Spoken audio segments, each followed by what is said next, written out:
नमस्कार, स्वागत छ आदरणीय दर्शकवृन्द। आज हामी कुरा गर्दैछौँ नेपालको 2025 मेन्स 2020 वर्ल्ड कप छनौटको रोमाञ्चक यात्राबारे। अक्टोबर 8, 2025 देखि ओमानमा सुरु भएको एसिया पेसिफिक रिजनल फाइनलमा नेपालले तेस्रो पटक विश्वकपमा छनौट हुने लक्ष्य राखेको छ। तपाईलाई थाहा छ, नेपालले सन् 2014 र 2024 मा विश्वकप खेलेको थियो। पहिलो विश्वकप खेलेर दोस्रोमा पुग्न 10 वर्ष लाग्यो, तर अब हाम्रो टिम ब्याक टु ब्याक विश्वकप छनौटको सपना बोकेर मैदानमा उत्रिएको छ। यो सम्भव छ। आउनुहोस् यो रोमाञ्चक यात्रालाई नजिकबाट हेरौँ। आदरणीय दर्शकवृन्द, सबैभन्दा पहिला यो प्रतियोगिताको बारेमा कुरा गरौँ। नेपाल समूह बी मा छ, जहाँ हाम्रा प्रतिद्वन्दी हुन् कुवेत र जापान। आज अक्टोबर 8 मा नेपालले आफ्नो पहिलो खेल कुवेत विरुद्ध खेल्दैछ। त्यसपछि शुक्रबार जापानसँग भिडन्त हुनेछ। यो समूहको शीर्ष टिमले सुपर 6 चरणमा स्थान बनाउनेछ। नेपालको हालको फर्म र तयारी हेर्दा सुपर 6 मा पुग्ने सम्भावना निकै बलियो छ, तर क्रिकेट त अनिश्चितताको खेल हो, हैन र? यहाँ जे पनि हुन सक्छ। यो प्रतियोगितामा कुल 9 टिम छन्, जसलाई 3 समूहमा बाँडिएको छ। समूह ए मा मलेसिया, कतार र युएई छन्।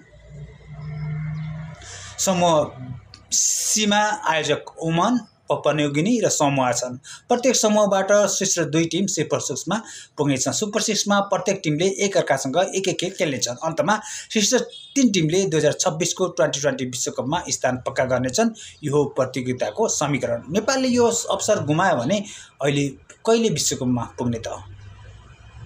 दर्शकवृन्द, नेपालको टिमले यो प्रतियोगिता अघि उत्कृष्ट प्रदर्शन गरेको छ। 2 अभ्यास खेलमा नेपालले ओमान र कतारलाई सहजै हरायो। त्यति मात्र होइन, भर्खरै टेस्ट राष्ट्र वेस्ट इन्डिजसँग 3 खेलको सिरिजमा पनि जित्यो। यो जितले टिमको मनोबल आकाशिएको छ। हाम्रा कप्तान रोहित पौडेलले मिडियासँग कुरा गर्दै भने, हाम्रो तयारी राम्रो छ, सबै खेलाडी लयमा छन्, विगत अब इतिहास भयो, हामी नयाँ सुरुवातका साथ विश्वकप छनौटको लक्ष्यमा केन्द्रित छौँ। रोहितको यो कुराले टिमको आत्मविश्वास झल्काउँछ। आदरणीय दर्शकवृन्द, नेपालको टिममा युवा र अनुभवी खेलाडीहरूको शानदार मिश्रण छ। कप्तान रोहित पौडेलले आफ्नो ब्याटिङ र नेतृत्वले टिमलाई अगाडि बढाउनेछन्। दिपेन्द्र सिंह ऐरीको अलराउन्ड प्रदर्शन, कुशल भुर्तेलको विस्फोटक ब्याटिङ र सम्पाल कामीको तीव्र बलिङले टिमलाई सन्तुलन दिनेछ।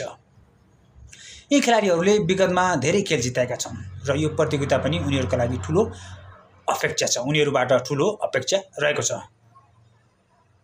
अब कुरा गरौँ नेपाली क्रिकेट समर्थकहरूको जोश पनि कम छैन। सामाजिक सञ्जालमा फ्यानहरूले टिमलाई हौसला दिइरहेका छन्। यो समर्थनले खेलाडीहरूलाई मैदानमा थप ऊर्जा दिनेछ। नेपालको क्रिकेट बोर्डले पनि राम्रो तयारी गरेको छ। प्रशिक्षण, सुविधा र अभ्यास खेलहरूको व्यवस्था मिलाइएको छ। यो सबैले नेपालको विश्वकप छनौटको सम्भावनालाई बलियो बनाएको छ। दर्शकवृन्द, अब सुपर 6 र विश्वकप छनौटको सम्भावनाको बारेमा कुरा गरौँ। सुपर 6 चरणमा नेपालले युएई, ओमान जस्ता बलिया टिमहरूसँग खेल्नुपर्ने हुन सक्छ, तर नेपालको हालको फर्म हेर्दा यी टिमहरूलाई हराउन असम्भव छैन। यदि नेपालले समूह चरणमा कुवेत र जापानलाई हरायो भने सुपर 6 मा पुग्ने बाटो सहज हुनेछ। त्यहाँबाट शीर्ष 3 स्थानमा बनाउन सके नेपालले 2026 मा विश्वकप खेल्नेछ। यो नेपालका लागि क्रिकेटको मात्र होइन, देशको गौरवको पनि कुरा हो। अब कुरा गर्दैछौँ हामी